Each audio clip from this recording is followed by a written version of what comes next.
Tena kuna hatari kwamba kuna watu wengi ambao wamekwisha kukubali ukweli na wamekwisha kujua ya kwamba ukweli ni upi, lakini hawawezi kuendelea katika ukweli kwa sababu ni kama wametelekezwa. Si wajibu wako baada ya kuwa umehubiri sehemu moja basi uweze kwenda moja kwa moja, bali wale watu waliokwisha kuhubiriwa kweli wanabidi waendelee kutunzwa, waendelee kujaliwa. Unaona? Sasa ukiangalia tukianza na maandiko katika kitabu cha Matendo, maana ukitaka kuelewa vizuri uinjilisti vizuri katika maandiko, kwanza utaanza na Yesu mwenyewe katika vitabu vya Injili, lakini ukimaliza hapo utakwenda kujifunza katika kitabu cha Matendo ya Mitume, ambapo mitume katika kanisa la kwanza baada ya Yesu ndilo ambalo linatupatia mwangaza wa jinsi kazi ilipokuwa ukifanywa. Sasa katika sura ya 15 ya Matendo ya Mitume mstari wake wa 36 anatuonesha mfano. Anasema baada ya siku kadha wa kadha, Paulo akamwambia Barnaba, haya mrejee sasa tukawaangalie hao ndugu katika kila mji tulipohubiri neno la Bwana wa hali gani.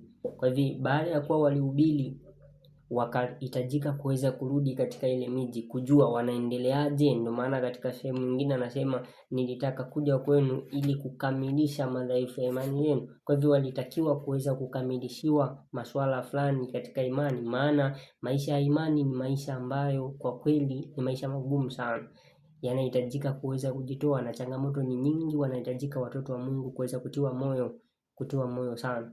Sasa katika Testimony to the Churches tunaweza kuoneshwa namna mojawapo ya kazi tunayotakiwa kuifanya kwa watu hasa ambao wameamini hivi punde au ndio wapo katika dalili ya kukubali ukweli, maana changamoto nyingi. Hebu tusikilize hapa, tunaambiwa katika gombo la 4 Testimony to the Churches ukurasa wa 68 paragraph ya 3 anasema tena baada ya watu kubadilishwa na ukweli wanahitaji kutunzwa. Baada ya watu kubadilishwa na ukweli wanahitajika kutunzwa. Bidii ya wachungaji wengi imeonekana kushindwa mara tu kiwango fulani cha mafanikio kinapoonekana katika juhudi zao. Unaona?